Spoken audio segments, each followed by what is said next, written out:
Fala, meus queridos, tudo certo? Professor Kaique Balbuena. Galera, vamos deixar o like, cara, vamos compartilhar o vídeo, ajuda bastante, tá? Eu tenho que lembrar vocês, porque senão a galera não deixa mesmo. Seguinte, vamos continuar aqui, agora a gente vai falar do Conselho de Pesquisa e Pós-Graduação. Vamos ver que a estrutura é basicamente a mesma da que a gente aprendeu no Conselho de Graduação, com algumas mudanças, tá? Mas vai dar para pegar com tranquilidade, tá bom? No Conselho de Graduação, quais eram as duas primeiras linhas, né? Era o pró-reitor de graduação e os ocupantes de cargo de direção da pró-reitoria de graduação. Aqui é a mesma pegada, tá? As duas primeiras linhas do Conselho de Pesquisa o Conselho de Pesquisa e Pós-Graduação é o pró-reitor de pesquisa e pós-graduação, como presidente, com voto de qualidade, e os ocupantes de cargo de direção da pró-reitoria de pesquisa e pós-graduação, beleza? Então dá uma olhada, ó. Deixa eu peguei aqui na tela. Vai.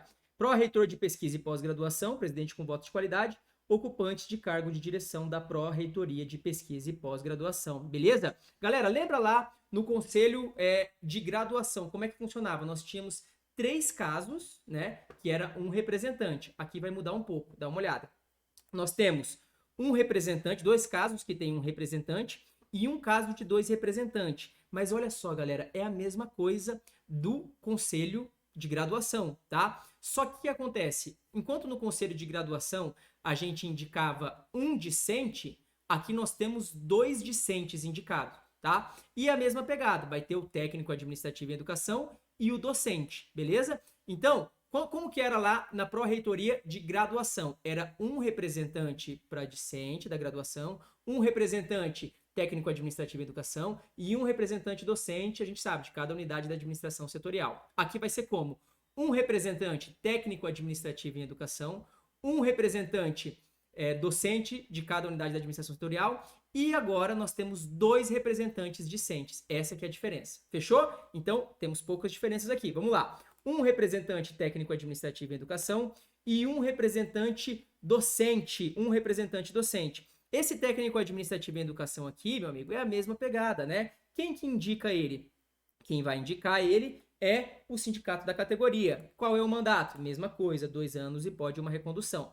Esse representante docente, tá? De qual lugar que ele é? É a mesma coisa lá da graduação, de cada unidade da administração setorial, tá? Quem que indica? Também o respectivo conselho, tá? Entre o quê? Como que era lá no conselho de graduação, né? Era assim, entre coordenadores de curso de graduação, certo? Aqui não é assim. Aqui vai ser como? Entre coordenadores de curso de pós-graduação estrito sensu. Então, entre coordenadores de curso de pós-graduação estrito sensu. É a mesma coisa, né? Lá na graduação, entre coordenadores de curso de graduação e aqui, entre coordenadores de curso de pós-graduação, mas fique esperto, porque é o estrito sensu, tá? E não o lato sensu. O estrito sensu, mestrado e doutorado. O lato sensu a nível de especialização. Beleza? Salvo engano. Mas vamos seguir. Então, aqui, voltando aqui. Um representante docente de qual lugar? Responde de cada unidade da administração setorial. Quem indica? Mesma coisa, respectivo conselho. Entre o quê? Entre coordenadores de curso de pesquisa e pós-graduação, né? De pós-graduação, estrito sensu. Tá. Em qual sistema? Mesma coisa, sistema de rodízio. E qual mandato? Também a mesma coisa, 2 anos e não tem recondução. Beleza? Agora, galerinha, lá nos parágrafos, onde fala aqui do Conselho de Pesquisa e Pós-Graduação, ele traz algumas coisinhas que a gente precisa ficar esperto. Olha só. E se a unidade não tiver curso de pós-graduação estrito sensu? Que unidade? A unidade de administração setorial. A gente está falando aqui um representante de cada unidade da administração setorial. Pode ser que determinada unidade não tenha curso de pós-graduação estrito sensu. O que a gente vai fazer então? Presta atenção. O conselho da unidade, né? O conselho da unidade deverá indicar um docente que participe de programa de pós-graduação na UFMS. Então vamos lá. A gente sabe que o representante docente, tá? Ele aqui no Conselho de Pesquisa e Pós, ele vai ser um representante docente de cada unidade da administração setorial, certo? Quem que indica? O respectivo conselho da unidade da administração setorial. Entre o quê? Coordenadores de curso, ou coordenadores de pós-graduação estrito sensu. Beleza. Aí eu pergunto para você, e se aquela unidade, essa unidade só tem curso de graduação, essa unidade ainda não desenvolveu pós-graduação estrito sensu, o que vai acontecer? Então, o conselho da unidade deverá indicar um docente que participa de programa de pós-graduação da UFMS. Ou seja, não necessariamente naquela unidade, tá? Então, não tem pós-graduação estricto sensu naquela unidade. O que vai fazer? O conselho daquela unidade vai indicar um docente que participe de pesquisa que participe de programa de pós-graduação, tá? E se não existir, né? E se não existir esse docente, tá? Então a indicação deverá ser de um professor doutor da carreira de magistério superior, então professor doutor, com orientação vigente no programa de iniciação científica da universidade, beleza? Então vamos lá. Unidade da administração um representante docente da unidade, de cada unidade da administração setorial para o conselho de pesquisa e pós-graduação, beleza? Quem que escolhe? É aquele conselho, fechou? Ele que escolhe. Entre o quê? Coordenadores de pós-graduação estrito sensu. Se não existir, deixa eu voltar aqui, para quando voltar a gente poder fazer, tá? E se não existir? Pô, se não existir, o conselho da unidade vai indicar um docente que participe de programa de pós, fechou? E se não existir, né? Se não existir, então a indicação deverá ser de um professor doutor com orientação vigente no programa de iniciação científica, tá? Agora, os dois representantes discentes, né? Discentes da pós-graduação, e é claro que aqui vai ser da pós-graduação, quem indica o DCE, tá? E qual que é o mandato? É a mesma pegada, mandato de 1 ano e pode recondução. O aluno discente, ele é chatinho, só que ele não é tão chato, então é 1 ano que pode uma recondução. Fechou? Então, sem sombra de dúvidas, galera, o que é mais chato aqui é isso aqui, certo? É isso aqui. E é isso aqui que você precisa decorar, tá? Isso aqui acontece o quê? Vamos lá. E se a unidade do curso de pós-graduação estrito sensu, e se a unidade não tiver curso de pós-graduação estrito sensu? O conselho da unidade vai indicar um docente que participe de programa de pós-graduação na UFMS. Então, a primeira resposta. E se a unidade não tiver curso de pós-graduação estrito sensu? O conselho da unidade vai indicar um docente que tenha programa de pós na universidade. O conselho da unidade vai indicar um docente que tenha programa de pós na universidade, beleza? Então, pô, você tem um docente lá daquela unidade, tá? Ele tem programa de pós, mas não naquela unidade. Ele tem programa de pós na universidade. Beleza, então vamos indicar esse docente, tá bom? E se não tiver lá naquela unidade um docente que tenha, né, esse programa de pós na universidade? A próxima resposta. A indicação deverá ser de um professor doutor, tá? Com orientação vigente no programa de iniciação científica, tá bom? Iniciação científica. A grande palavra aqui, primeiro que você tem que saber que é um professor doutor e ele tem que ter programa vigente de iniciação científica, tá bom? Então vamos lá.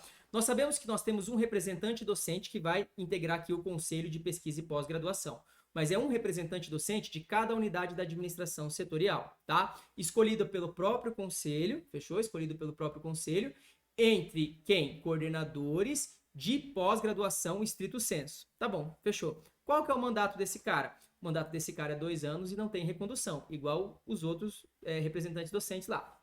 Fechou. E se não tiver, se aquela unidade da administração, porque cada unidade da administração setorial indica um representante. E se aquela unidade não tiver um curso de pós-graduação estrito sensu? E aí, o que a gente vai fazer? O próprio conselho já pausa e responde. O que acontece? O próprio conselho vai indicar um professor que tenha programa de pós-graduação, né? Que tenha programa de pós-graduação na Universidade Federal. Beleza? Então vamos lá. Deixa eu voltar aqui para vocês saberem. Essa partinha chata, vou apagar a tinta. Beleza. E se a unidade não tiver curso de pós-graduação estrito sensu? O conselho da unidade deverá indicar um docente que participe do programa de pós-graduação. Mas não tem. Como assim, ó? Isso aqui, ó. Cara, vamos lá. Uma determinada unidade, ela não tem curso de pós-graduação estrito sensu, beleza? Só tem graduação naquela unidade ali. Pode ser que aquela unidade realmente só tem graduação. Se não tem programa de pós-graduação, se não tem curso de pós-graduação estrito sensu, então o conselho daquela unidade vai pegar um professor da graduação, mas um professor da graduação que participe de programa de pós-graduação na UFMS, entendeu? É isso que ele está querendo dizer. o representante docente, ou aquela unidade da administração setorial, não tem curso de pós-graduação estrito sensu. O que vai acontecer? O conselho daquela unidade vai indicar um professor que tenha programa de pós-graduação na UFMS, beleza? É isso que ele vai fazer. Então, vai indicar um professor, né, dali daquela unidade, que tenha programa de pós-graduação na UFMS. E se não tiver um professor de pós-graduação, um professor lá naquela unidade, que tenha, né, programa de pós-graduação na UFMS. Pô, se não existir, nós vamos pegar um professor doutor da carreira de magistério superior, beleza? E que que exista orientação vigente em iniciação científica, beleza? Então, aquela unidade não tem curso de pós-graduação estrito sensu. Então, o conselho primeiro, ele vai indicar um docente que tenha programa de pós-graduação na Universidade Federal. Não tem professor que tenha programa de pós-graduação na Universidade Federal. Então, vou indicar um professor, doutor da carreira de magistério superior que tenha orientação vigente em projeto de iniciação científica na UFMS. Beleza? Então, você vai decorando por partes, cara. Se você for pensar em tudo, realmente fica difícil. Mas decora realmente a primeira parte. Depois que estiver conseguindo responder a primeira parte, aí decora a segunda parte, beleza? Se não existir, a indicação deverá ser de professor da carreira. Os dois representantes aqui são discentes de pós-graduação. Quem que indica? O DCE é o mandato desse cara. O discente, ele é chato, mas não é tanto. Então, vai ser de 1 ano mais a recondução, uma recondução. Fechou? Então, finalizamos aqui, galera, esse conselho de pesquisa e pós-graduação. Sendo que ele tem algumas diferenças, né? Qual que é a principal diferença do pesquisa e pós-graduação para o conselho de graduação? É que lá no conselho de graduação, nós vamos ter um discente de graduação. E aqui nós vamos ter 2 discentes de graduação, né? 2 representantes discentes de pós-graduação, beleza? E lá no de graduação é um só. E além disso, a questão da representante docente, ele tem esses negócios aqui. Porque pode ser que tenham unidades da administração setorial que não tenham curso de pós-graduação estrito sensu. Então, aí tem que ter as respostas aqui. Fechou? Então, tranquilo também. Tem esse negocinho mais chato, mas a gente consegue resolver e não tem segredo. A gente vai matando tudo, tá? Vamos estar sempre à disposição aqui. Um abraço e até a próxima.